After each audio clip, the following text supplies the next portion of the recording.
Agradecer a presença de vocês, reta final da semana, e hoje nós vamos receber a visita de um palestrante muito especial.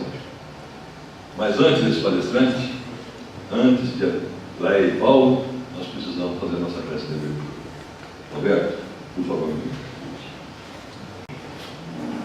É sempre com muita alegria mesmo. Isso não é falso, porque os espirituais não tem de nós, né? Não, Roberto, mas é com muita alegria mesmo que nós estamos realizando essa segunda, né, semana de Caio Schutel. E nesses dias todos que nós temos observado, eu não sou vidente, mas sinto um arrepio que não está mole. Ali eu estou filmando ali, de repente sinto que passa um, sabe? Aí vem outro, caramba, está enchendo, será que tem cadeira para todo mundo? Mas aí me disseram que, sabe um estudo que nós vimos aí, tem ali o de cima, tem a fome de lugar, né? Com toda certeza o vidente confirma esse sentimento nosso, né? Então, vamos agradecer muito a Jesus, nosso grande irmão, governador espiritual da nossa casa, nossa terra, e também o próprio Caibá, que com toda certeza inspira os nossos irmãos que vêm trazer a palavra aqui, inspira o grupo que organizou e tantos outros que vêm acompanhando essa pleiade de espíritos que vibram na mesma faixa de grandeza, de delicadeza, de grande caridade, como foi falado aqui no texto. Só temos que agradecer mesmo, sempre, e que os temas levantados, o assunto, o conteúdo, possa ficar na nossa lembrança quando nós precisarmos, ou mesmo para darmos continuidade ao estudo. Obrigado, Jesus, de novo por tudo, aos irmãos, aos mentores, da vida de outras casas que vêm colaborar. Obrigado mesmo. Estamos orando para o nosso companheiro Gutenberg, que vem fazer o nosso estudo de hoje, que ele seja também plenamente inspirado. E que nós estejamos sempre com Jesus em todo o nosso caminhar. Que assim seja. Graças. Nesta noite, nós vamos começar com a música, e como sempre, que a direção nos pediu para cantarmos Quanta Luz, para preparar o nosso ambiente. Essa música é da Celina Pinto, que fez há mais de 40 anos, e é considerado hino ao Espiritismo, gente.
esqueci de combinar com vocês, a gente não bater palma não agora, só no final, porque é a preparação do ambiente, né, espiritual. Essa segunda música, gente, foi feita pela Judite, e também é bastante antiga, mas ela é uma música assim sublime, porque sempre quando a gente dá alguma coisa do nosso coração para alguém, nós podemos comparar isso a uma rosa. E sempre quando a gente pega uma rosa e doa para alguém, aquele perfume da rosa fica em nossas mãos, né? Então fica em nosso coração. Então olha que sublime que é essa música, né? Fica sempre um pouco de perfume.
A próxima música, gente, nós vamos falar um pouco de evangelização, né? E essa música que nós trazemos aqui, ela é nova para a gente, mas nós queremos homenagear a equipe de evangelização. Porque ontem nós aprendemos aqui que Caio Barchuto foi o pioneiro na evangelização infantil. Eu aprendi isso ontem, né? E fiquei surpreso com isso, né? Nessa semana dele. E nós tínhamos que trazer essa música.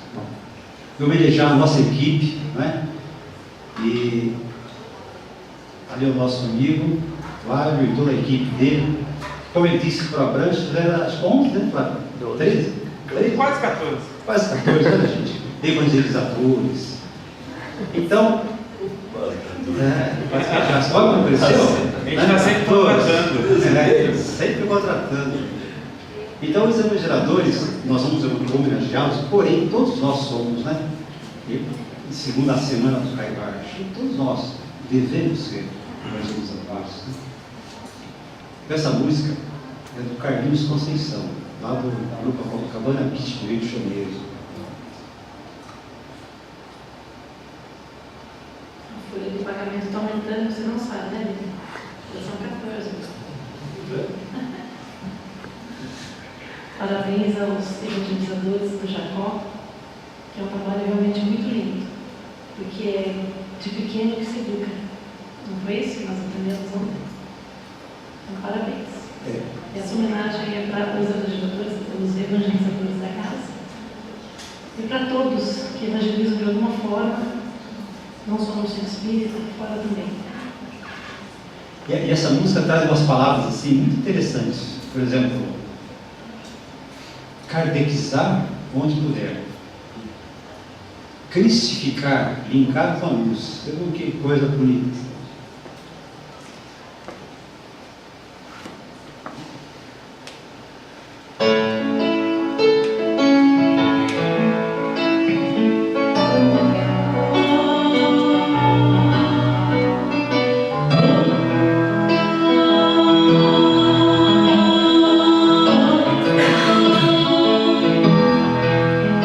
Vai encarar o desafio, se vai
verdade?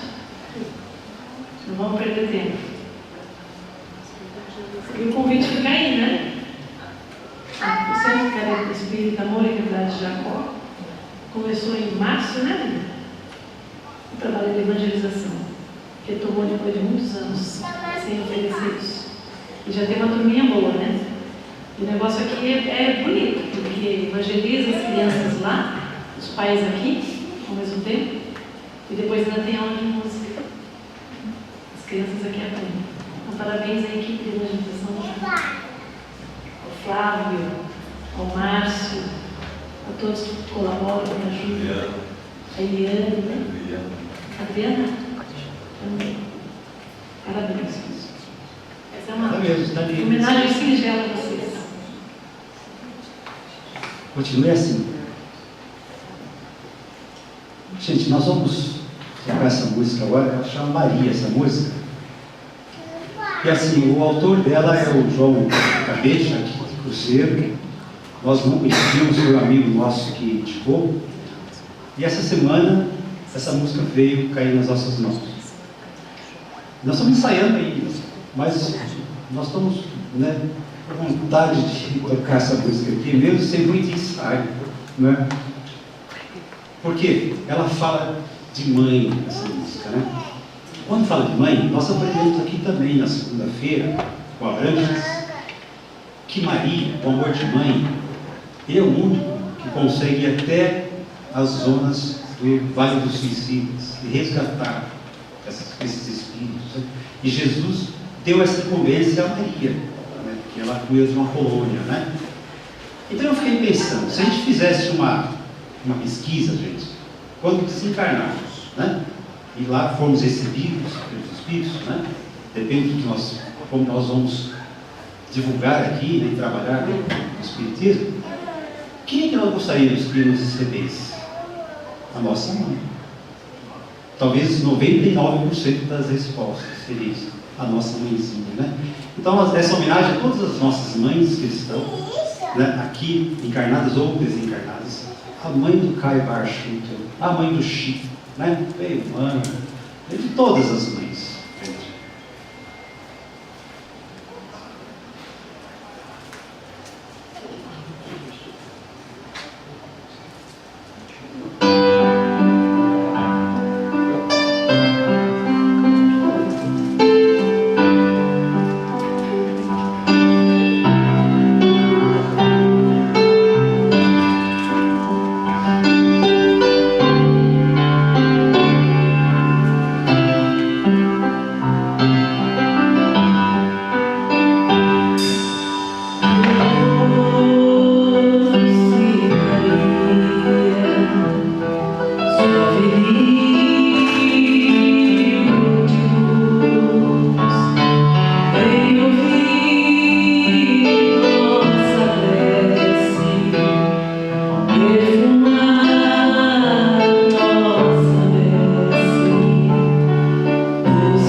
bonita, né?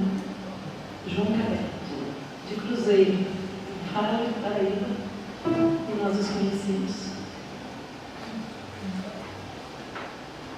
E hoje até nós estávamos brincando via WhatsApp, né, que o espírito é alegre, né? Brinca também. Às vezes as pessoas têm uma imagem, né? Espírito mudo, brinca, não, alegria, né? Tanto é que hoje nós temos mais uma música nova, mas que é conhecida, né? Eu queria fazer uma brincadeirinha com vocês, né? O livro permite, né? Uma brincadeirinha que é o seguinte: programa de televisão, quero ver quantas notas você mata essa música, né? Lembra-se, né? Você lembra, né? Então vamos fazer aqui 3 notas, vamos ver se vocês matam essa música. Uma primeiro, só. Já sei qual é. Difícil, né? É fácil. Então vem 3 então. 3.000, vai. Opa, Não deu para matar ainda? Então vamos ver aí 14 notas. vai. Aí ajuda. Você não vai fazer o teatrinho? Não. Ela vai fazer um teatrinho aí para dar umas dicas dessa música, né? Dá uma vez. Sérgio, passa a cola aí.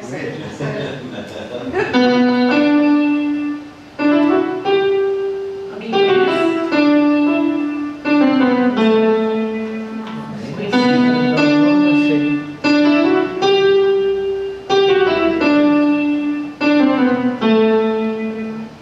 Essa música nós vimos semana passada também na internet, procurando música para Semana Cai Baixo. Encontramos essa pérola dessa música, né? Linda, né? Singela. E nós, como somos médios musicais, a gente escuta lá e copia, né? Escutamos e copiamos. Não sabemos se a música houve mudança, porque a gente pegou pela internet e foi a primeira vez que foi cantada essa música. Então não sabemos se houve mudança ou não, porque pode mudar. E agora a gente queria cantar. Depois que nós cantássemos a música, a gente queria saber quem é o autor dessa música, gente, né? Eu falei para vocês que hoje ia acontecer isso. Após cantar, as pessoas vão saber quem é o Pode cantar? Então vamos lá.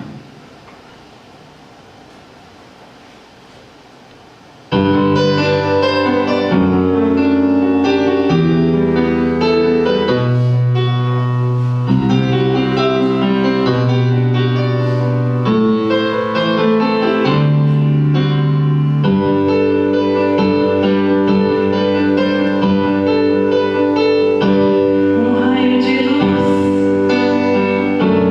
desce mandando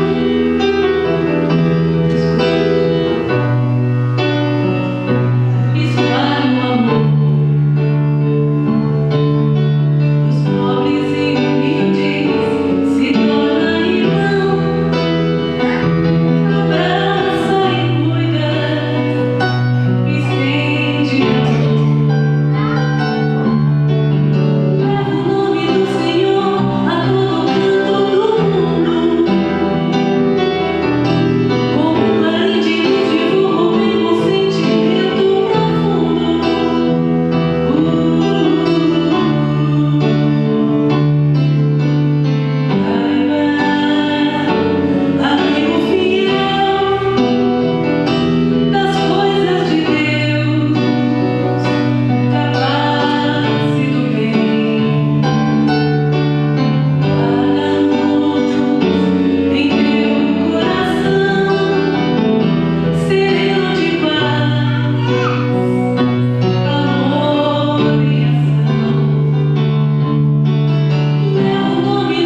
Eu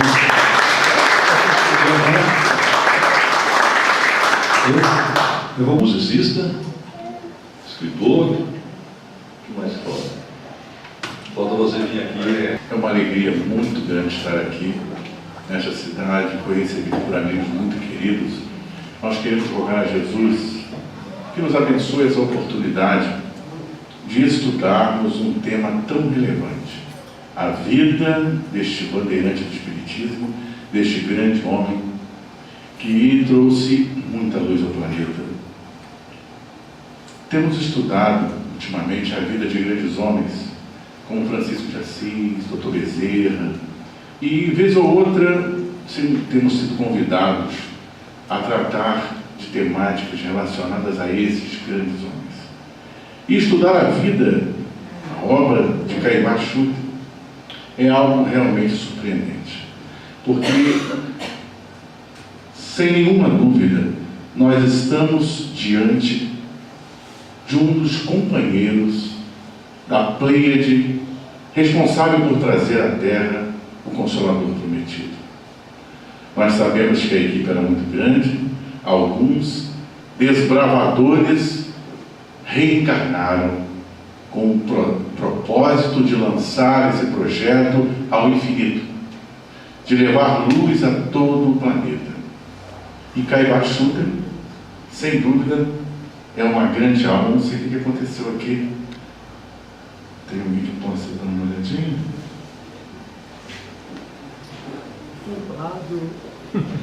Parou tudo.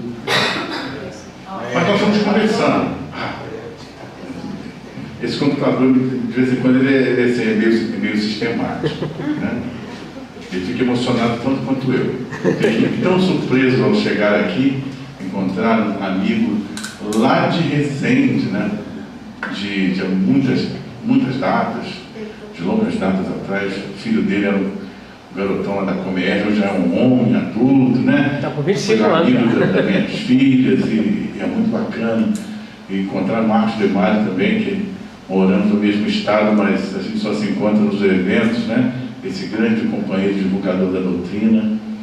E sempre recebido tão gentilmente pelo Sérgio, e, apesar do nosso desencontro físico, né, Sérgio? Mas por telefone, pela internet, nós fomos pontuais, graças a Deus. E vamos lá, vamos conversar então sobre esse grande homem. Nossa proposta, a proposta que nos foi feita, é de nós conversarmos sobre o legado deste homem ao movimento espírita. E lendo, estudando, ouvindo alguns companheiros que estudam a história de Caibá, nós ficamos tão surpresos e nos sentimos assim, com dificuldade de fazermos um corte para tratarmos exclusivamente do legado dele ao movimento espírita. Porque Caibá atuou em todos os campos, como vocês viram ontem, no campo da educação, da evangelização, um pioneirismo incrível, mas também na área de saúde, na área da política. Caibá era um homem socialmente inserido em todos os campos. Era um homem que nasceu num período bastante complexo da nossa história, 1868, na cidade do Rio de Janeiro. Uma cidadezinha onde as pessoas estavam envolvidas também com a vida social. E o pai de Caibá Schutter, ele passou por um processo muito complicado, deixando órfão o nosso querido Caibá, ainda aos 10 anos de idade, ainda muito jovenzinho. Ele tinha uma vida boêmia, perdeu toda a sua fortuna, era uma pessoa bem abastada, e perdeu a sua fortuna, infelizmente, em jogos, que era muito comum na época. Apesar de ser um bom homem, um pai muito amoroso, ele se foi ainda muito cedo, deixando Caibá órfão. Logo depois, a sua mãezinha também partiu, e com ainda essa idade tão pequenininha, tão jovenzinho, ele foi conduzido aos seus avós, que passaram então a cuidar de Caibá. Alguns fatos interessantes da juventude dele. Esse primeiro que nós já colocamos, da perda dos pais, que nós vamos ver daqui a pouco que foi providencial, mas Caibá, ele era um jovem que trouxe uma quebra de paradigmas incrível. A primeira delas foi a sua vontade de abandonar os estudos. É uma quebra de paradigma para um homem que é absolutamente inteligente, sabedor do que faz, mas ainda muito jovem. Ele deixa os estudos, ainda confuso com a educação, apesar de o Colégio Pedro II no Rio de Janeiro ser uma escola de ponta, uma escola de excelência. Ele resolve deixar os estudos e passa então a estudar, a se envolver com assuntos relacionados à farmácia, aos fármacos, aos medicamentos. Ele então se debruça a estudar com afinco e aos 17 anos, de tanta dedicação ao trabalho em farmácias em vários pontos do estado do Rio de Janeiro, ele se torna como que um especialista, um grande boticário. E é nessa oportunidade que ele vai se transferir para São Paulo. Ele sente um grande influxo na alma para estudar esses assuntos. E vindo para São Paulo, ele vem porque, a partir desse chamado que ele sente de se envolver com os assuntos relacionados à farmácia, aos medicamentos, ele procura o seu médico, porque também vivia uma vida juvenil, de boêmia, natural, nada desequilibrante, mas era uma vida que o tornava um pouco frágil, e ele debilitado procura o seu médico. Naquela ocasião, nós tínhamos o mal do século envolvendo a sociedade brasileira, sobretudo a sociedade carioca, que era a doença chamada tuberculose, que levou uma série de grandes nomes, Fagundes Varela, aqueles personagens todos que vocês estudaram no romantismo, no ensino médio. Muitos jovens poetas desencarnaram vítimas da tuberculose, ainda muito jovens, e Cleibart se assustou, porque o médico lhe deu uma orientação de que parasse imediatamente com as noitadas e cuidasse e resguardasse a sua saúde. Ele então procura no mapa um lugar bem distante, olha no mapa e resolve mudar-se para onde? Para São Paulo, no interior de São Paulo, no fim da linha do trem. E ele então resolve vir para a região de Piracicaba, depois para Araraquara, e segue dali para o vilarejo. Era uma pequena vila chamada Matão. E nesse vilarejo ele se concentra, conhece uma pessoa muito especial e quebra mais uma vez um paradigma. Ele é eleito vereador, embora fosse uma pessoa que não gostasse muito de se envolver com as questões relacionadas a políticas partidárias, mas ele então se envolve com um projeto que não era um projeto pessoal, era um projeto de alavancar a sociedade em que ele vivia. Ele gostaria de ver a sociedade crescendo.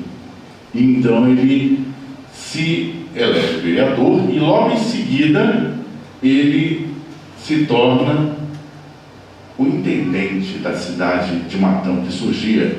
Intendente era um cargo que equivalia ao cargo de prefeito. Ele então eleva a vila de Matão a município. Isso é uma foto lá de Matão, uma foto local, no dia 28 de agosto de 1898, quando Matão se torna então a cidade. Ele teve um papel muito importante em vários sentidos na sua cidade, inclusive ele, quando é eleito o intendente de Matão, compra com recursos próprios a sede da prefeitura e a sede onde se reuniam então os temporários vereadores na primeiro mandato.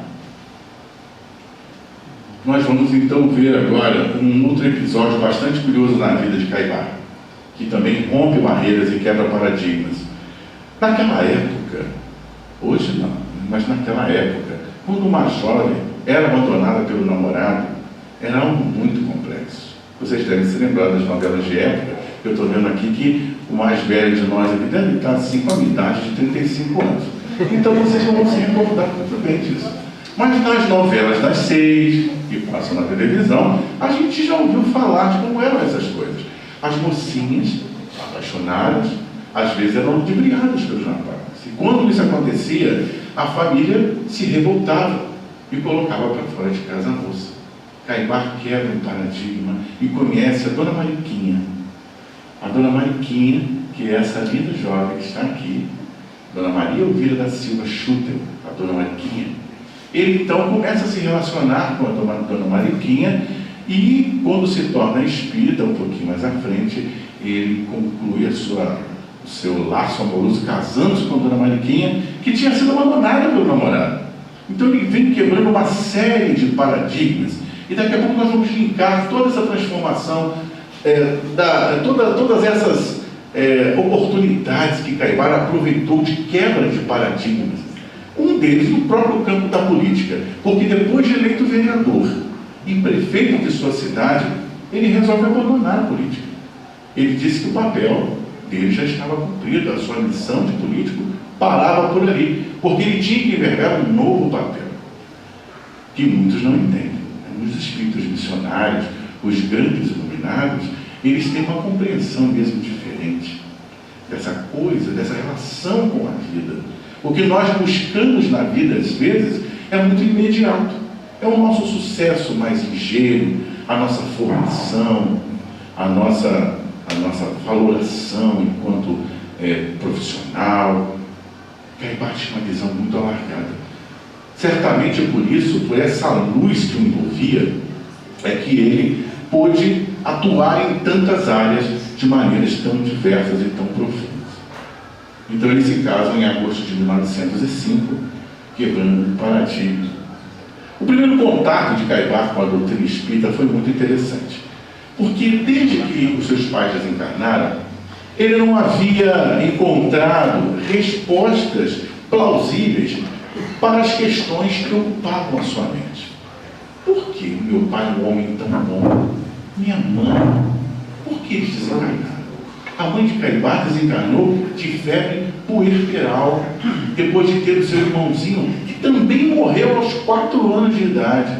Então ele vinha tendo sofrimento de perdas, e nós sabemos hoje que as perdas, elas são responsáveis por um grande número de processos depressivos.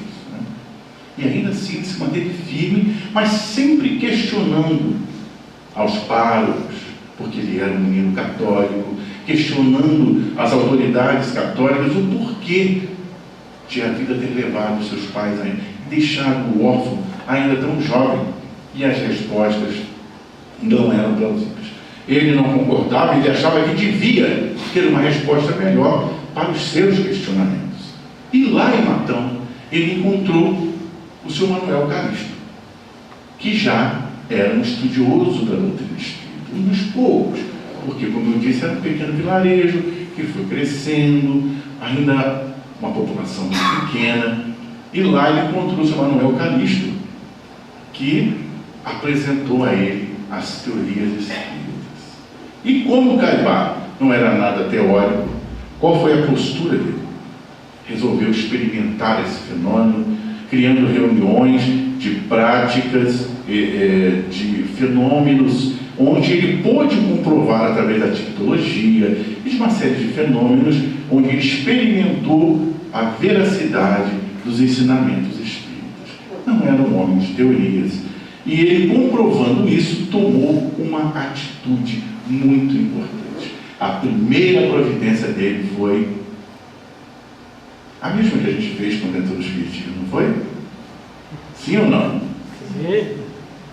Esse foi um pouco nervoso. Eu senti uma tensão no ar nessa resposta, porque Caibar resolveu estudar profundamente as obras fundamentais.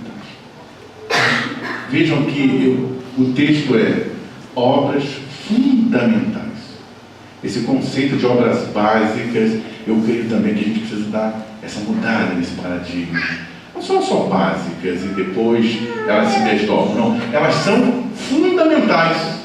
A partir do estudo dessas obras, a gente consegue vislumbrar a profundidade, a qualidade dos outros tipos de literatura que rolam no nosso movimento espírita. E Caibar fez isso.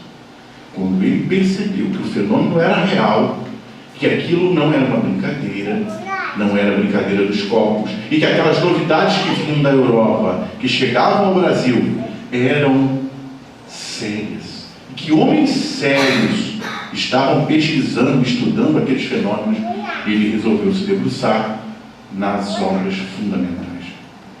Encomendou obras, tratou de dialogar com outros estudiosos pelo Brasil e até no exterior, nós vamos ver daqui a pouco, e se tornou então senhor daquela doutrina que ele queria esposar. A motivação? A grande saudade do seu pai. E na primeira reunião que ele participou, aconteceu um fenômeno muito curioso, porque as comunicações mediúnicas foram muitas, um grande número de comunicações, e uma delas foi dada por um espírito muito iluminado, que trouxe uma mensagem tocando fundo o coração de Caibá. Ali ele percebeu que seria, com certeza, um adepto dessa nova doutrina e mostrou para nós, numa grande lição, como fazer. Estudar a base, o fundamento. Eu perguntei brincando aquela hora, e, aliás, nem perguntei, eu afirmei, não foi? Que é exatamente isso que a gente fez quando conheceu a doutrina. Sim. Sim. Bom, posso continuar então, né? Porque eu acho que isso aqui é o maior legado de Caibá Chuta, esse exemplo. Porque a gente ouve falar como tem que ser, né? Mas muitas vezes o sono, o cansaço, a nossa preguicinha, a programação riquíssima da televisão brasileira, que é muito cultural, às vezes nos detém de tomarmos um livro, de não lermos naquele cantinho mais aconchegante da sala, né? Com aquela almofada de pena, de ganso, da Austrália, bem fofinha, né? A gente vai se acomodando e daqui a 2 minutos, no meio da página, a gente não consegue continuar, porque a vida no plano espiritual nos requisita a presença, né? Vamos estudar lá do outro lado, mas a gente precisa estudar aqui, a gente precisa dessas lembranças. É a leitura daqui que vai fazer com que nós nos lembremos do que estudamos lá. Esse grande primeiro legado de Caibá ao movimento espírita, creio eu que seja fundamental, de como fazer quando se toma contato com a doutrina. Nós muitas vezes convidamos pessoas novas para virem à casa espírita, para conhecerem o movimento, não é verdade? E existe todo um método de aproximação da pessoa na casa espírita, até porque muitos vêm até nós com objetivos de curiosidade, por exemplo. Querem saber do fenômeno. Eu tenho vários amigos que nos procuram querendo notícia do pai, da mãe, querendo saber como funciona a reunião mediúnica, vai ao centro e passa e vê aquela sala sempre fechada, e quer saber o que tem lá dentro. Se tem garrafas onde se lacram os espíritos, como é que é o processo de desobsessão, afinal, como é isso? Então, Caibá orienta, buscar o fundamento. Todo mundo aqui já viu as obras fundamentais? Quais são as obras fundamentais? Olha, com veemência, a resposta só veio do Marcos Demar. Por que as obras fundamentais? Vejam bem, o nosso amigo Cosme Massa, ele tem um tratado muito interessante sobre o que é obra fundamental. E a gente às vezes não reflete muito sobre isso. Eu acho esse corte importante para a gente conversar agora. Quais são as obras fundamentais? Vamos começar por aquelas 5. Né? A primeira foi editada até em 15 de junho, não foi? De 1857? Sim ou não? Sim. Não, foi 15 de abril, não foi?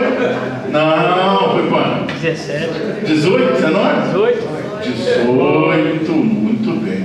Eu fiz brincadeira, claro, todo mundo sabia que vocês estavam lá. Então, 18 de abril de 1857 foi a primeira, que foi o livro dos Ah, muito bem, o livro dos Espíritas, né? Não, como era o nome? O livro dos, olha que coisa importante, o livro se chama O Livro dos Espíritos. Não é obra de um homem. Um homem reuniu tratados dos espíritos, orientações espirituais, mas é um livro universal, que respeita uma universalidade de pensamentos. Então imagine, se nós vamos nos deter hoje, conhecendo a doutrina, a ler obras que foram escritas por um espírito. Tudo bem, que bom, ótimo, contribuição importante, mas onde está o seu fundamento? Você já estudou a teoria dessa fé que você pratica, dessa fé raciocinada? Você já estudou a base? Já leu o livro dos Espíritos? Qual é o segundo livro? Os médicos. Dos Médicos. E depois? Evangelho. O Evangelho. E depois? Seu diário. Olha, a gente não sabe nada, meu Deus, hein? Não tem problema a ordem. Não tem problema. Esquece isso. O importante é que vocês já estudaram as 5 obras. E para estudar as 5 obras é fácil, porque o livro não é tão grosso. Em 2 anos, a gente estuda uma obra dessa na Casa Espírita. Isso quer dizer que em 10 anos, a gente já estudou as 5. Hein? É verdade. Quer dizer que quem não estudou por 10 anos essas 5 obras, já está aí refletindo. Ih, eu acho que eu li muito rápido. E não é curioso que elas são tão fantásticas e tão fundamentais, que na medida em que a gente vai lendo, novas ideias vão surgindo. Parece que você não leu aquilo. Eu sinto isso também nas obras de Caibá. Vida e Atos dos Apóstolos, eu já li algumas vezes. Não é fantástico? Vocês já leram essa? Já leram? Olha, ele conta as histórias dos apóstolos, as atitudes que eles tomaram. Ele reflete sobre isso. É tão incrível, tão fantástico. E cada vez que a gente vai ler, a gente percebe que tem uma novidade ali. É impressionante. E eu fico curioso, porque quando o Caibá traz essa dedicação a estudar os fundamentos antes de falar qualquer coisa de espiritismo, porque ele já tinha uma vida muito atuante, vereador, depois como intendente, prefeito, ele já estava trabalhando no ramo das farmácias, já era gerente de uma farmácia e já estava iniciando a fundação da sua própria farmácia, já era detentor de muitas fórmulas, etc. Já era um homem formado em seus ideais e já estava sendo reconhecido como um grande homem, um homem de bem, antes mesmo de conhecer a doutrina. Já era muito querido na cidade, pelos benefícios que trouxe à cidade. No entanto, ele conhece essa resposta, essa importante resposta para as suas indagações. Onde estão os meus pais? Onde está o meu irmão que desencarnou com 4 anos? Por que ele desencarnou com 4 anos? Porque o meu pai querido, tão bom homem, se foi. Porque eu fui criado assim sozinho. Ele, nessa busca de respostas ao seu coração, encontra todas elas na doutrina espírita. E deixa então para nós esse primeiro grande legado do nosso movimento: conhecer as obras fundamentais. Começar pelo começo. Começar pelo começo é até uma campanha da Federação Espírita do Paraná. O Estado do Rio fez uma muito semelhante, agora São Paulo também tem uma parecida, né? Começar pelo começo. Conhecer a obra de Kardec, que parece que é um velho desconhecido de muitos de nós. Não é decorar, né? O que diz a pergunta 459? Essa todo mundo sabe, mas não precisa decorar as 1.250 perguntas. São 1.250, né? São quantas? 1019. Puxa, meu, só ele que é lá do estado do Rio que respondeu. Ah, meu Deus! Eu sei que todo mundo sabe, estou brincando, mas são 1019, né? Tinha uma versão de 1018, que a última era A e B, depois de 1019, tudo bem. Mas tem algumas ações muito relevantes de Caibá que também serviram para nós. Ah, só mais uma coisa com relação à literatura. Tem umas obras novas aparecendo no movimento, umas capas lindas, flores, cores, umas coisas lindas. Excetuando as do Temário, que são novas, com capas lindas, mas que eu já li quase todas, eu sei o que tem lá dentro, que é coisa muito rica. Tem muita gente escrevendo livro por aí. E a gente que não estudou os fundamentos, bate o olho na livraria. Ah, que livro lindo! Deixa eu ver quem escreveu. Nossa, esse espírito tem um nome lindo. Eu vou levar. Vou levar. A gente fica curioso de como que aquele livro foi parar na livraria espírita. Porque se ele não estivesse lá, o visitante da casa não compraria. Correto? Mas eu conversava esses dias com uma casa respeitável, e quando eu vi aquelas obras na livraria, daquela inscrição, eu perguntei assim: vocês vendem esse autor? Ah, vendemos. Vende muito. E a casa precisa pagar a luz. Ele me respondeu. Eu fiquei muito preocupado com isso. Muito preocupado. Porque a gente às vezes passa por cima de valores que estão muito bem fundamentados, que homens como esse jamais cairiam numa esparrela dessa, e vendemos coisas que não são de fato nem fundamentais nem relevantes. Uma obra dessas, um companheiro disse assim: você já leu a obra tal? Assim, li. Mas por que você leu e está falando que a obra não é legal? Eu não achei legal. Mas por quê? Ela é linda, fala de amor, fala disso, fala... É verdade, a obra é muito linda mesmo. Para um leigo, ele talvez leia e beba nessa fonte e saia muito frutificado, porque ela mexe com as estruturas íntimas da alma, é linda mesmo, é um trabalho louvável. Mas ele cometeu um erro grave. Ele chamou essa obra de obra espírita. Então, se ele chamou essa obra de obra espírita, ele não pode falar lá dentro dela de assuntos que não são espíritas, e nem dizer que aquilo é espiritismo, e nem dizer uma coisa que ele disse lá, que era que tem um novo espiritismo. O novo espiritismo, olha, de 10 em 10 páginas, esse autor diz assim: o novo espiritismo. E quando eu li aquilo, eu fiquei chocado. Falei: peraí, eu estou há quase mais de 35 anos estudando um espiritismo velho.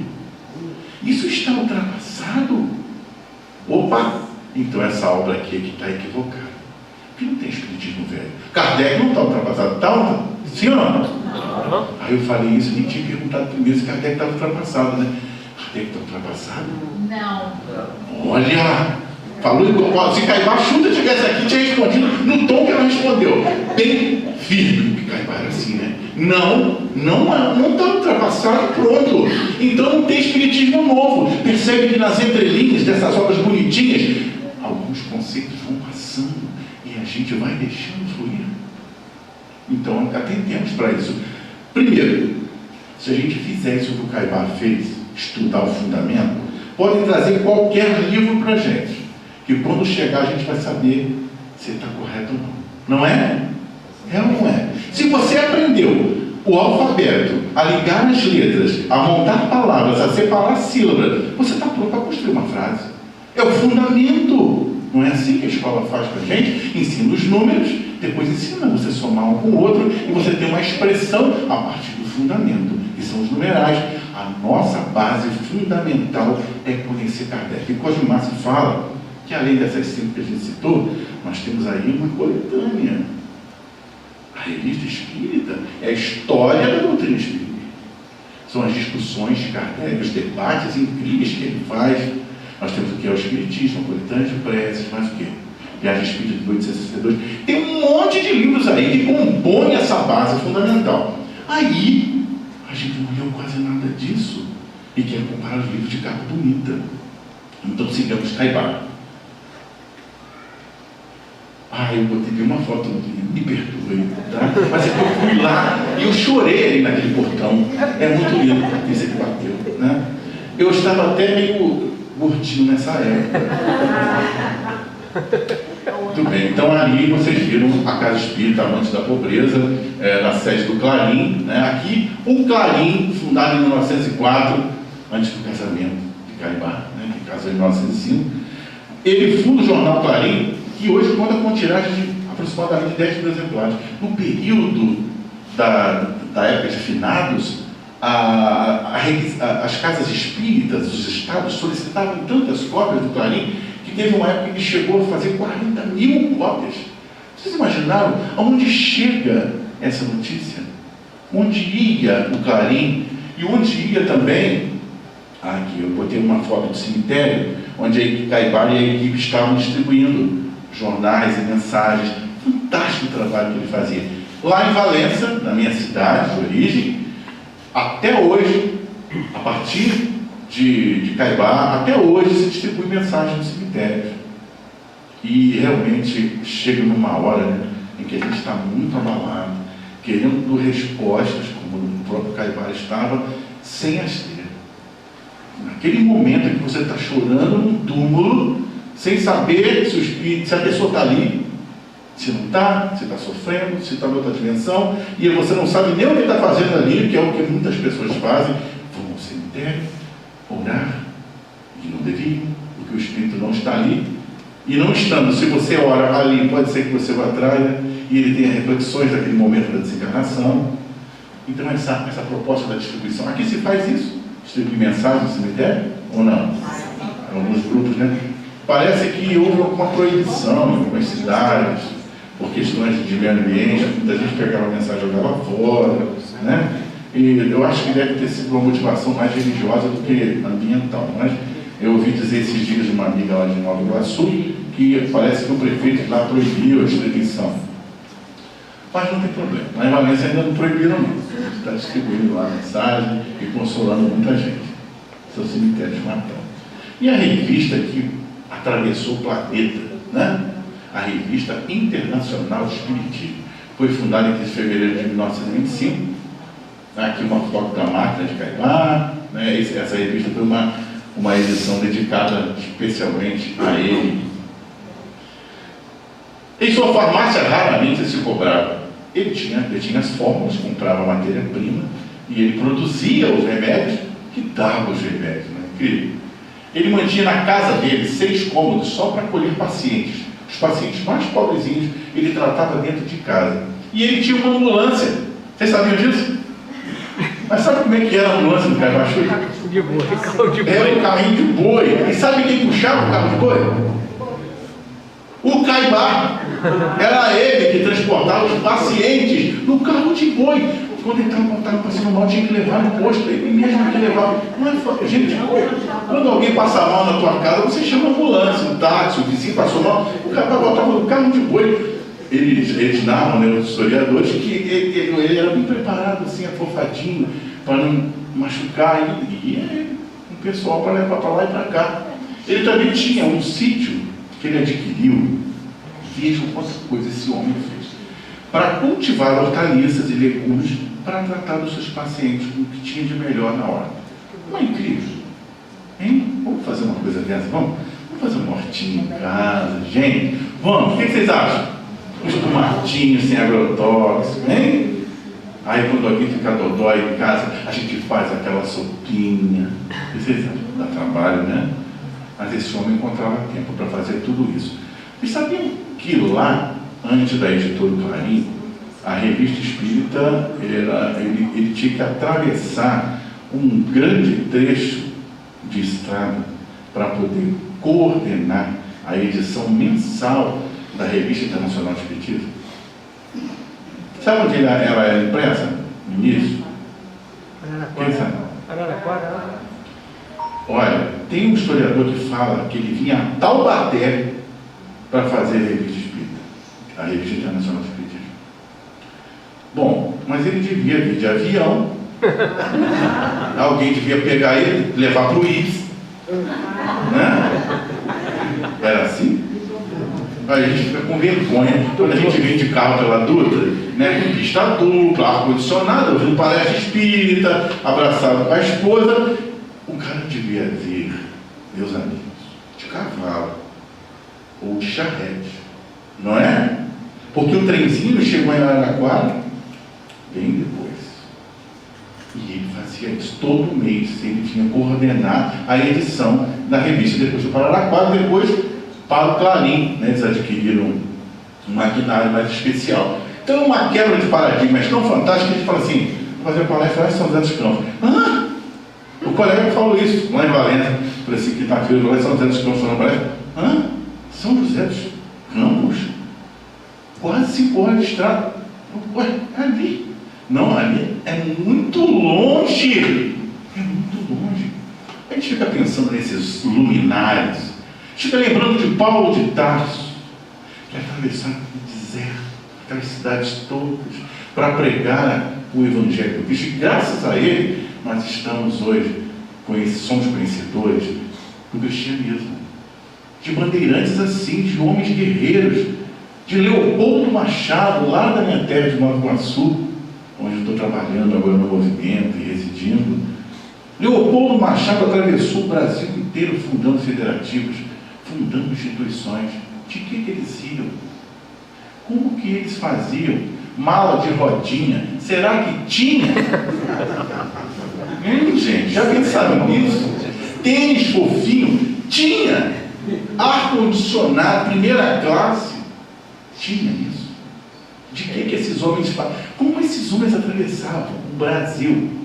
Onde as esposas ficavam? Que mulheres eram essas que ficavam fielmente esperando seus maridos voltarem?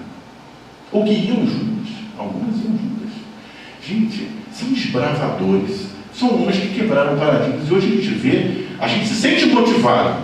Eu acho que a gente tem que se sentir motivado. Mas dá um pouquinho de vergonha, não dá? Porque para ir ali, se armar uma chuva, a gente já não vai. Patrícia, ela está sempre comigo. Ela me perguntou umas 3 vezes, como é que está o tempo lá? Aí eu olhei no clima-tempo. Está chovendo quinta-feira, mas sexta vai fazer sol. Aí eu disse, talvez, porque muda muito, e mudou, não choveu, né? A gente olhou no hotel, tá pretinho, assim, ó. Lá pro lado de Matão, estava meio pretinho. Acho que é para lá, né, Matão? Ou não? Interior, para que lado? Acho que é para lá, né? Para lá, assim, né? Deve estar chovendo lá em Matão, mas aqui não tá. Mas é interessante como a gente fica assim, apreensivo. Sábado eu não vou, domingo eu não vou. Não. Por quê? Cansado. Eu estou cansado de ir no centro. Eu estou cansado de rezar. Como que pode cansar de encontrar com Deus? Não é impressionante? A gente se impõe limitações. E esses homens não encontravam limitações. Não encontravam. Não tinha, como disse hoje em dia, né? Não tinha tempo muito. Não tinha, eles iam a qualquer lugar, em qualquer situação. Tinha que ir. Muito bem. Mais um pouquinho. Conferências radiofônicas que virou uma obra incrível, né? Ele ia lá para Araraquara. Araraquara é onde vende aquela coxinha, né? No caminho, né? Eu fui fazer palestra lá no ano passado. Passaram comigo. A gente vai fazer palestra. Sai meia hora antes do hotel. Tem que parar na coxinha. Fiz uma prece na coxinha e menos a coxinha. Não teve prece nada. Foi só com relance comigo, né? Você uma caixinha cheia.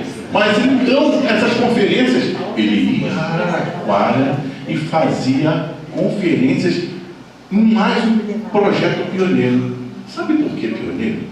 Sabe por que mais uma queda de paradigma? Porque quando a gente acredita numa coisa, muito, a gente quebra qualquer barreira. Ele quebrou, porque vocês sabem que a religião dominante na época não era o espiritismo, e ainda não é até hoje. Agora está mais fácil. Mas naquela época ele teve que comprar o seu horário para realizar os seus programas. O próprio dinheiro dele. Pagava o horário na rádio, realizava o programa e assim, nas ondas do rádio, ele ia divulgando, consolando, explicando que o Espiritismo é obra de Deus, que nós amamos Jesus, nós acreditamos no Senhor da vida. Esse homem fez isso. Mais um projeto incrível de Caibaixo. Mais um legado para nós, que hoje temos a tecnologia, hoje qualquer um de nós pode sentar na frente do seu notebook e gravar um programa com a câmera do notebook, divulgar a doutrina, ler a história desses grandes homens, colocar no YouTube, todo mundo vai assistir, não é? Muito bem. Depois ele teve alguns outros projetos muito interessantes, também bastante aguerridos. Vejam, ele fundou um pequeno hospital de caridade só para os doentes pobres. Era um amante inveterado da pobreza. Em 1914, ele começou a visitar os presos na cadeia pública de Matão. Quando algum preso surtava, tinha algum ataque psicótico, ele era chamado às pressas para cuidar do preso. E ficava lá com o preso, cuidando do preso até ele melhorar. Fantástico, né? Alguém já visitou uma cadeia? Não respondam, por favor, mas pense. Pense, porque a gente, quando vê na televisão passar uma cadeia pública, um presídio, a gente tem uma noção pálida do que acontece. Pálida. Eu tinha um tio, o tio Osvaldo, lá de Bangu, no Rio de Janeiro, desencarnado, grande trabalhador da doutrina, e ele ia de bicicleta no presídio toda semana. Ele reunia kits, escova de dente, pasta de dente, sabonete, amarrava no saquinho, minha tia ajudava ele, e ele ia para o presídio. Cada semana era um setor, mas tinha que passar no setor anterior, porque o pessoal queria dar um oi, tomar um passe, ouvir o evangelho. Lá em Utibá, que chamou de Utibá, montadinho na bicicleta, cortando o realengo Magalhães Basto, Bangu, para visitar o presídio. Eu olhava aquilo e falei, meu Deus, que idealismo! Numa área perigosíssima, lá vai Utibá. Me lembro como se fosse hoje, um guarda-chuva amarrado no quadro da bicicleta, os kits numa bolsinha atrás, ou pendurados no guidão, e lá ia ele. Ideais, homens idealistas, incríveis. Esse era um homem fantástico. E, como ele estava com um pouquinho de tempo sobrando, ele resolveu também visitar a cadeia de Araraquara. E lá nessa cadeia, que era maior, ele proferia palestras para os detentos, além de cuidar dos detentos. Eu coloquei esses 3 nomes aqui. Poxa, essa história é muito curiosa e muito fantástica. Porque quando a gente está envolvido em ideais, parece que há uma influência do outro lado que a gente não entende bem. Mas os caminhos vão sendo abertos. Coisas vão acontecendo e tudo dá certo. Já perceberam isso? Vamos fundar um centro espírita. Como? Não sei. Tem dinheiro? Não. Tem terreno? Não. Quem que vai? Eu e você. Vamos lá. Vamos procurar e vamos chamar gente. Vai chegando gente e daqui a pouco o prédio está construído. E foi assim que nós temos esses milhares de instituições espíritas espalhadas pelo Brasil. No Rio de Janeiro são quase 750 federadas e pelas nossas contas lá no CERJ são quase mais outras 750 não federadas. E ainda assim tem cidades sem casa espírita. Homens de ideais.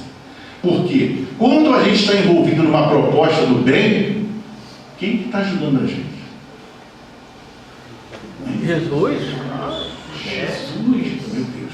Olha, quando Jesus descobre que alguém tem um projeto dessa ordem, ou de fundar uma casa espírita, de criar um núcleo de atividade de trabalho, um instituto do bem, qualquer que seja o projeto de amor, Jesus põe na mão.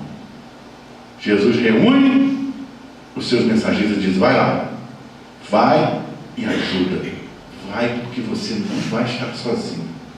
E assim, aconteceu um episódio muito curioso.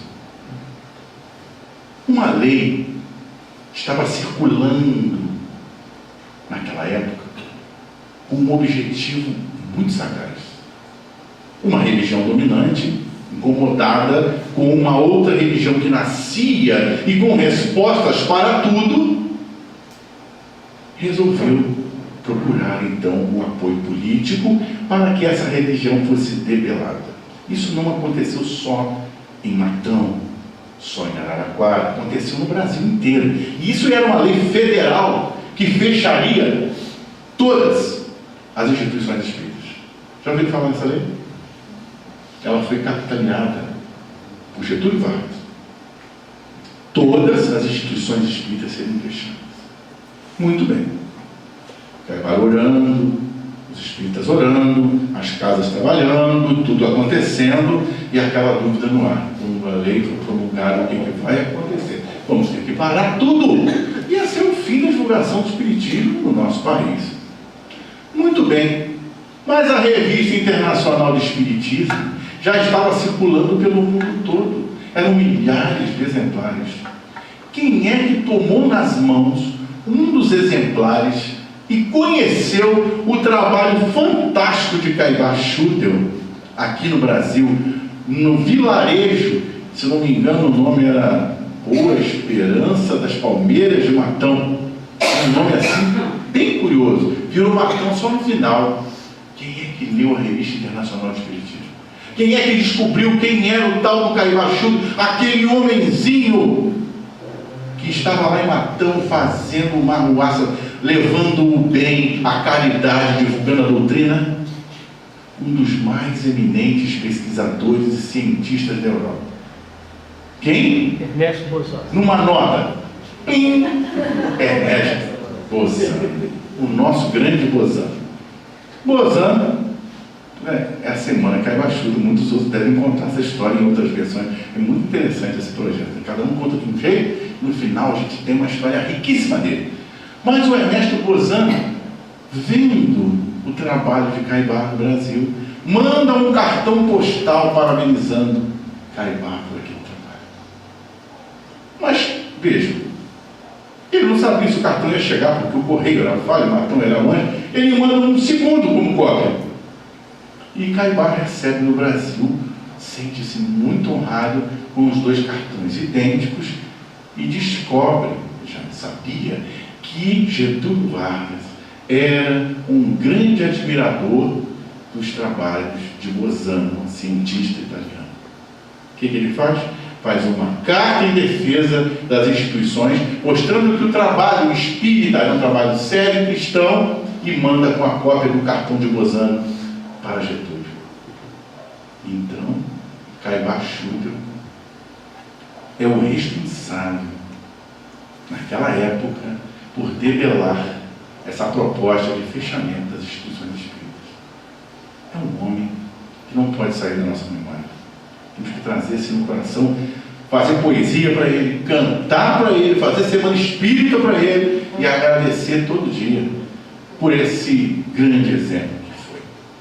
Nós já estamos quase no final, nosso horário é só até as 11h30, já são 5h49.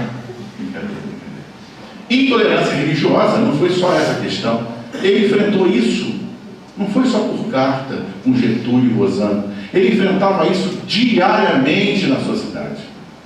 Tinha um padre lá, um tal de João Batista, Van Hessen, o nome dele. E ele perseguia Caibá de tal maneira que ele falava nas missas e nos seus discursos para que ninguém comprasse na farmácia de Caibá, para que ele viesse à falência. E que aquele espiritismo nascente no interior de São Paulo era uma invasão do demônio.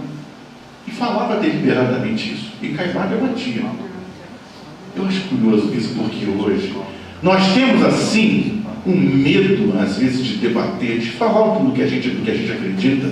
Não vou discutir isso com você, não. Guarda o seu conceito que eu gosto. Não é fazer proselitismo, mas tem hora que a gente tem que dizer assim: você é espírita? Sou espírita. Você acredita em espírito? Acredito. Por quê? Porque eu vejo. Divaldo faz isso. Estou vendo sua mãezinha aí do seu lado. Ela está assim com a roupa assim, dizendo assim: meu docinho de coco. Ela chamava assim: mamãe, você está aqui? Cadê mamãe? Pronto, acabava a briga ali. Né? Divaldo faz isso muito. Fez isso no aeroporto outro dia, que um cara que ia bater nele, ele já contou isso numa palestra. Né? Ele fez isso com sua mãe aqui. Opa, mamãe? É mentira. Não, ela está dizendo isso assim. Pronto, foi. E Caibá era assim: se falasse mal do espiritismo, ele ia para a praça pública. Ele ia para a praça pública e debatia. Esse padre chegou a fazer uma vez, e Caibá marcou um discurso, né, como na Grécia Antiga se fazia, para discutir filosofia. Caibá fazia isso, provavelmente trazido das suas memórias passadas, subia no púlpito e falava para a multidão. Falava do espiritismo, falava de Jesus. O padre marcou uma procissão. Naquela mesma hora, ele sai com a procissão em direção à praça. E aí Caibá teria que ter um embate ali com aquela turba que vinha em direção, cantando, soltando fogos, com os andores, porque antigamente, quando tinha procissão, vocês não devem se lembrar disso, só usar uma parte de vocês, mas quando tinha procissão, todos os santos da igreja saíam na procissão. Sabiam disso? Não era igual hoje que é um só. Foi a procissão de São Fulano. Saíam, né? Saíam todos os santos dos andores. E aí lá vinha a procissão com todos os santos, foguetes, música e tudo. O que aconteceu? Ninguém sabe até hoje. Contam milhares de versões. Uma das versões foi que, quando eles chegaram muito próximos da praça, alguém teria gritado assim: fogo! E saiu todo mundo correndo, os santos espatifaram tudo, saíram todos disparados, porque estava pegando fogo. Então, uns dizem que foi outra coisa, abelha, tem várias versões curiosas. O fato é que houve uma intervenção. Estava acontecendo na sessão espírita em praça pública a divulgação do Evangelho de Jesus, e aquilo estava correto. A perseguição estava correta, a influência aconteceu ali, eles estavam cercados de cuidados, os cuidados do Pai estavam presentes, né? E eles demandaram, e teve debates e mais debates em praça pública, onde Caibá sempre esteve presente. Aqui nós temos uma relação de obras, que nós não vamos lê-las todas, né? Quem quiser pesquisar na internet, os temas são muito curiosos. Vejam, só alguns, por exemplo. Interpretação sintética do Apocalipse, tem ali. Poxa, o Apocalipse é muito difícil. Não é uma das obras mais difíceis do Novo Testamento? Temos uma interpretação segura desse homem que estudou os fundamentos do Espiritismo. As parábolas que eu citei, as parábolas ensinas de Jesus, a vida no outro mundo, fantástico tratado também.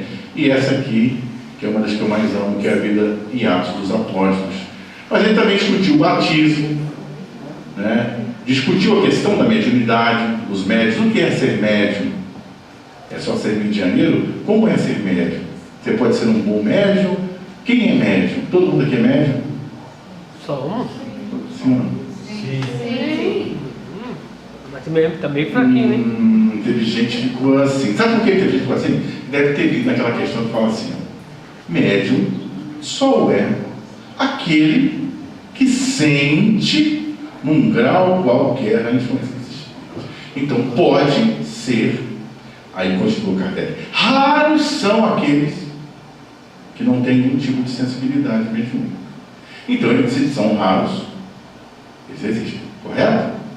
Então pode ser que alguém não seja médium. Por isso que algumas pessoas ficaram assim. Mas aí ele continua, diz assim: de ordinário, pode-se dizer que todos então são médiuns. Mas médiuns mesmo são aqueles que sentem ostensivamente a mediunidade. Então nós somos médiuns, tudo bem, vamos ficar com esse conceito genérico. Mas pode ser que alguém realmente não tenha nenhum grau de sensibilidade, não é verdade? São raros, mas isso aí é discutido lá nesse livro. Ele discute muito bem essa temática. Vale a pena conhecer a obra de Caibá. Olha só, o diabo e a igreja. O que será que ele trata ali? Um homem desse porte intelectual escreve um livro falando do diabo e da igreja. Eu não vou contar, não vou mesmo. Vocês vão ter que estudar esse tema, muito curioso, vale a pena. Histeria e fenômenos psíquicos, que hoje a gente trata, né? De toque, de depressão, de polaridade, como é que chama essa? Bipolaridade. Ele já tratava lá, naquele lugarejo de Matão. E isso que eu acho que todo mundo devia ler: Espiritismo e Protestantismo. Muito bem. O Memorial de Caibá Shutra, que é lindo. Eu trouxe aqui eu ainda tenho quantos minutos? Já acabou, né? Posso usar mais 5 minutos para passar um pequeno...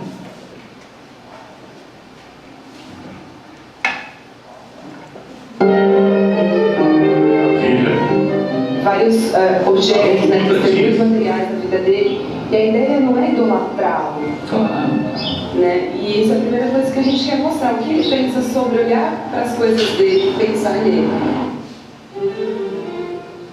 Ele divide em salas. Essa primeira sala só, ela tem uma linha do tempo do nascimento do Caibá até a chegada dele em Matão, e as outras salas, cada uma representa um aspecto, uma área da vida dele. Mas como ele foi muito dinâmico, fazer tudo ao mesmo tempo, é um salto para o futuro dele, então tem essa informação de como ele era, a cor dos olhos, o tamanho, né? Precisou de um salvo-conduto, né?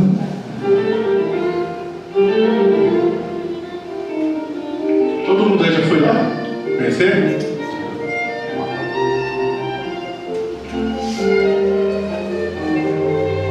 As fórmulas, sabe?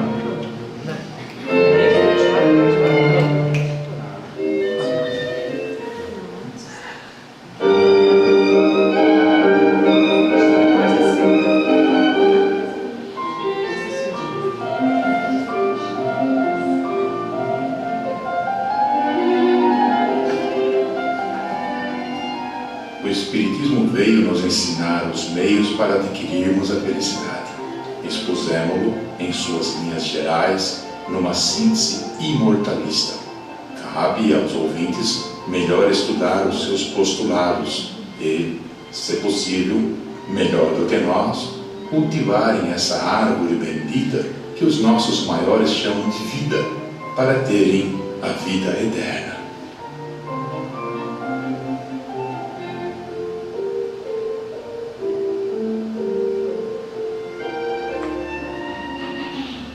E ele foi em 1918, né? E aí tem coisas que estão no Caminho da Luz que o Emmanuel fala que já está no livrinho dele. Ele fala coisas do livro dele que Emmanuel vai falar depois.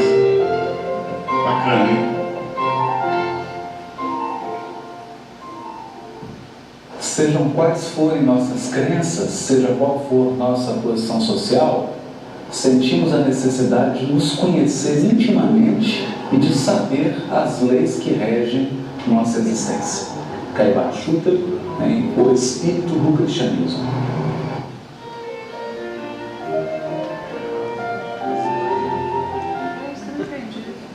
Esse do lado é o Aparício do Belvedere, né? Que é o editor-chefe. Isso. Pai de infinita bondade, Divino Mestre Jesus, amigos espirituais, pioneiros do Espiritismo na pátria do Evangelho, nesse momento em que visitamos esse lar simples,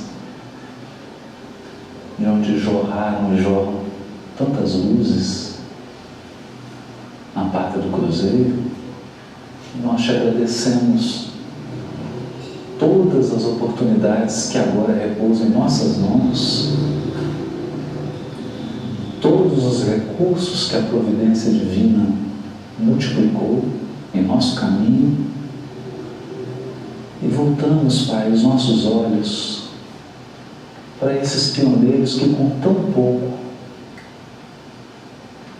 transformaram bênçãos de esclarecimento e de consolo para tantos corações. Que eles possam nos assistir, nos orientar, nos inspirar, fortalecer o nosso ânimo, apontar caminhos, nos transmitir um pouco da ousadia, da coragem, da esperança, a fim de que a charrua não adormeça em nossas mãos. Querido Caibá, obrigado pela oportunidade. Nós sempre pedimos o teu apoio, o teu auxílio, que agora nos inspire nas tarefas que nos cabem, a fim de que possamos honrar as dádivas que recebemos das tuas mãos e das mãos desses pioneiros do Espiritismo,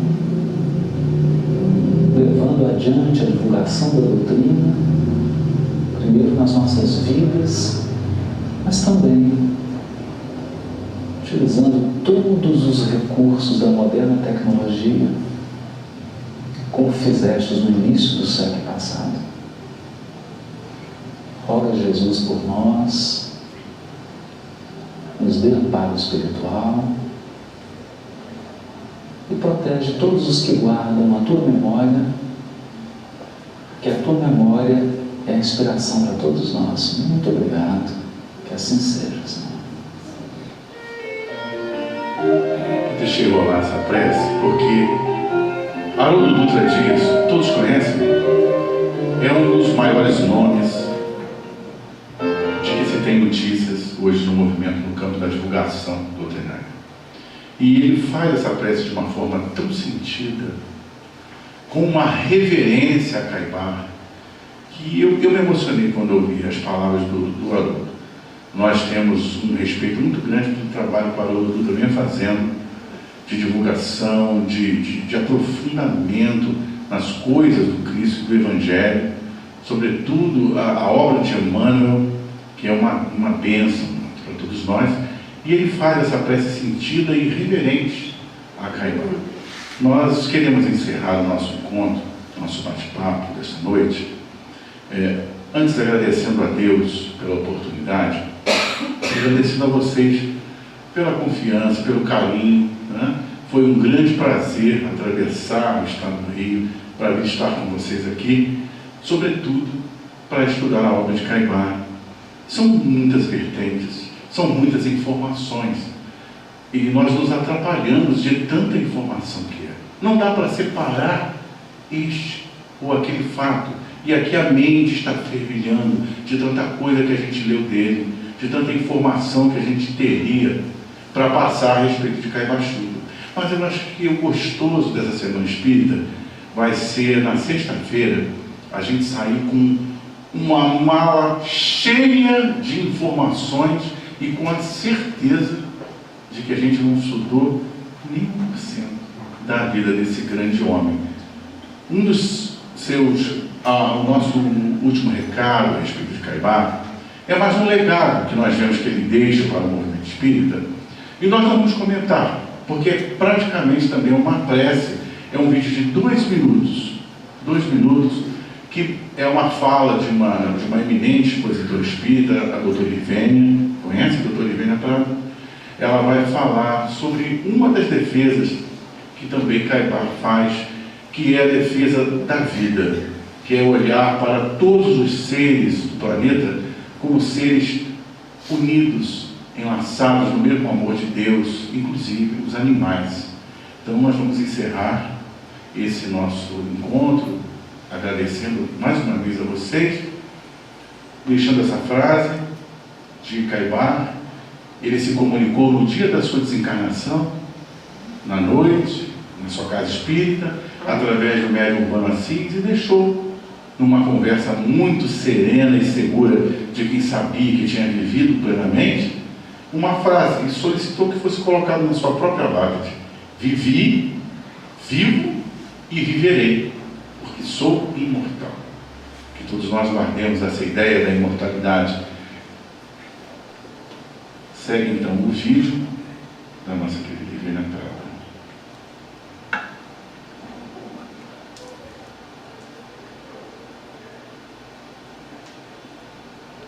Eu vou terminar voltando a Caibachutel. Caibachutel, na página 118 do seu livro, ele recomenda que nós amemos os animais e diz o seguinte: vós que vedes luzes nestas letras que traçam a evolução espiritual, tende compaixão dos pobres animais. Sede bons para com eles, como desejais que o Pai Celestial vos cerque de carinho e de amor. Não encerreis os pássaros em gaiolas, renunciai às caçadas, acariciai os vossos animais, dai-lhes remédios na enfermidade e repouso na velhice. Lembrai-vos de que os animais são seres vivos que sentem, que pensam, que se cansam, que têm força limitada, que adoecem, que envelhecem.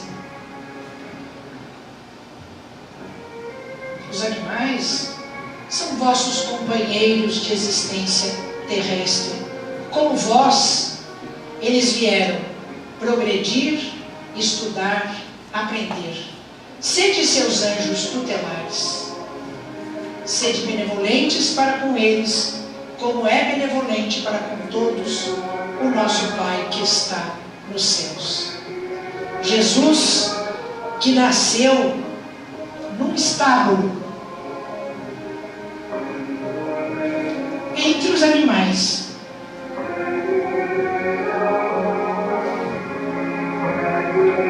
levanta os nossos espíritos à majestade do teu reino e infunde em todos nós a luz do teu imenso amor. Que assim seja. Muito obrigado.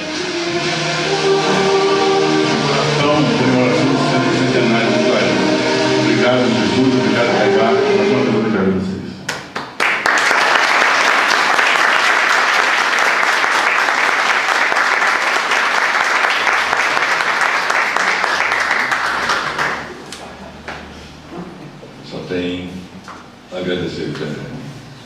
atravessar o estado do Rio de Janeiro todinho e vem trazer essas reflexões que são início daquilo que a gente deve ter como objetivo de estudo, de continuidade, para que a gente possa conhecer com mais profundidade tudo isso que a gente está vendo durante toda essa semana. Nós temos só a ponta do iceberg sendo mostrado para a gente. Muita coisa para a gente estudar. Muito obrigado. Como nós estamos fazendo todos os dias, nós não temos o passe aplicado de forma tradicional, e sim com a música, com o Paulo e com a Leia. Peço que vocês, por favor, que retornem, que nós, na assistência, nós possamos nos concentrar, levar nosso pensamento até Jesus, nosso mestre, agradecer aos mentores espirituais dessa casa, aos amigos espirituais que aqui estão, que a gente possa receber esse benefício que tanto auxílio traz para todos nós.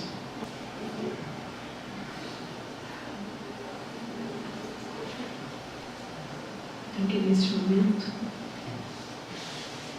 levemos nosso pensamento a Deus, nosso Pai, Jesus, nosso Mestre, nosso irmão querido, agradecendo pela oportunidade de aqui hoje estarmos e mais uma vez termos sido presenteados com essa palestra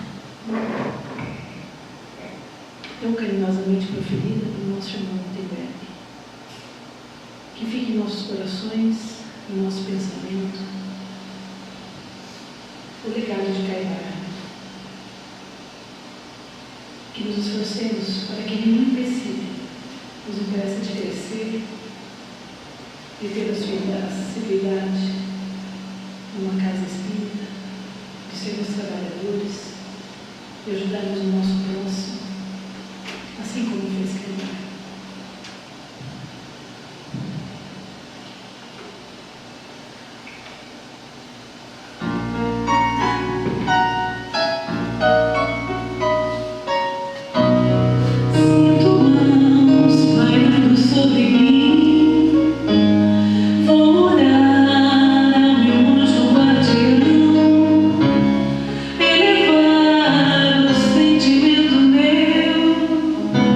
Tomar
Jesus.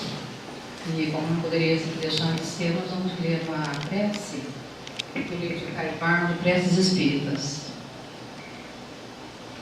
Aos anjos da guarda e espíritos protetores, bem-amados, vós, a quem Deus, em sua infinita misericórdia, permite velar pelos homens, sejam nossos protetores nas provações da vida terrena. Dar-nos a força, a coragem, a resignação. Inspirai-nos tudo o que é bom. Reprimi a nossa inclinação para o mal. Que a vossa suave influência penetre em nossas almas. Fazei que reconheçamos que um amigo derrotado está junto de nós, vendo os nossos sofrimentos e participando das nossas alegrias. Não nos abandoneis, Jesus. Necessitamos da vossa proteção para suportarmos com fé e amor as provações que houver a Deus enviar-nos. Que assim seja.